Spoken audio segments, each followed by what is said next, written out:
पालघरच्या पश्चिम किनाऱ्यावर वसलेलं एक छोटंसं पण नयनरम्य गाव एडवण। मच्छीमार समाज इथे मोठ्या प्रमाणावर आढळतो। पश्चिमेला अरबी समुद्र, सागराच्या फेसाळणाऱ्या लाटा, ताडामाडाची आनंदाने डोलणारी झाडं आणि पश्चिमेला रंगबेरंगी गजबजलेली पश्चिमा आणि असंच पश्चिम किनाऱ्यावर वसलेलं शिवजींचं हे स्वयंभू मंदिर।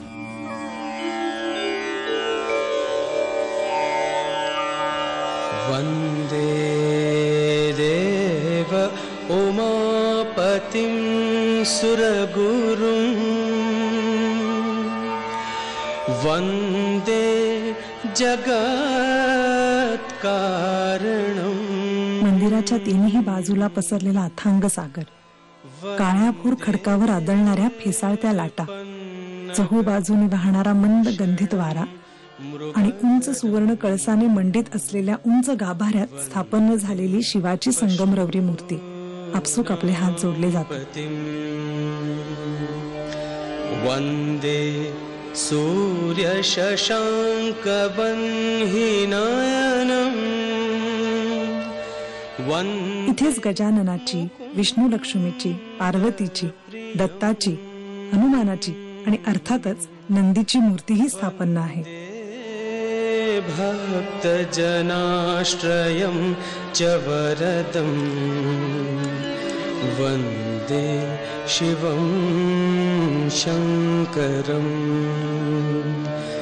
वंदे शिवं शंकरं वंदे शिवं शंकरं।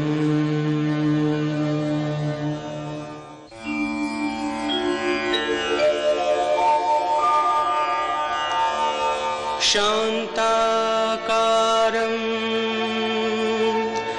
शिखरशयनं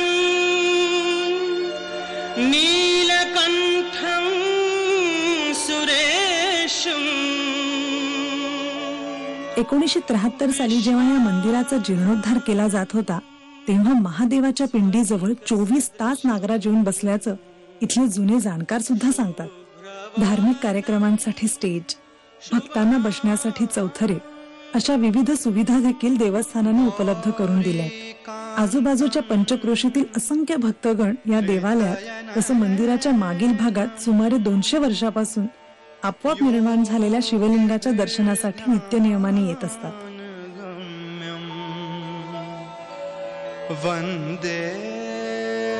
एडवणच्या स्वयंभू शिवमंदिराचे कार्यकारी संचालक मंडळ आज आपल्या बरोबर आहे। त्यांच्याकडून या मंदिराविषयी अधिक माहिती जाणून घेऊया। या मंदिराविषयी आम्हाला जरा माहिती द्या ना। मी साधारणतः शिवमंदिर परिसर सुधारणा समितीचे व्यवस्थापक। अच्छा। अति प्राचीन काळापूर्वी ह्या ठिकाणी एक शिवमंदिर होतं आणि ते असं जीर्ण होतं की विंचू, नाग, वृक्ष असं जीर्ण झालेलं असं देऊळ होतं आणि त्यावेळेला आमच्या लोकांनी असा विचार केला की या देवळाचं जीर्णोद्धार व्हायला पाहिजे आणि म्हणून महिन्यातून येणारी एक एकादशी त्या दिवशी मुद्दाम मत्स्य व्यवसाय करायचा आणि येणारे एक दिवसाचं उत्पन्न आपण या देवालयाचं द्यायचं। असं करून 1966 पासून 1973 सालापर्यंत योगदानाच्या रूपानं या स्वयंभू शिवमंदिराची स्थापना झालेली आहे।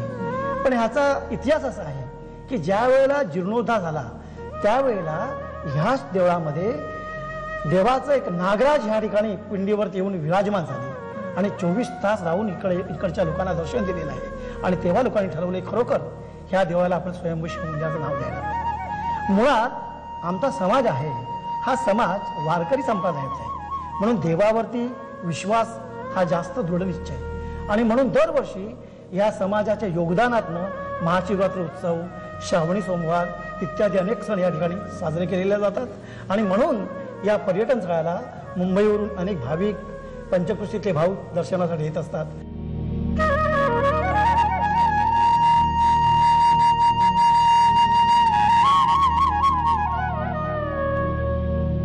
कथा, दंतकथा, आख्यायिका ह्या प्रत्येक मंदिरामागे असतातच।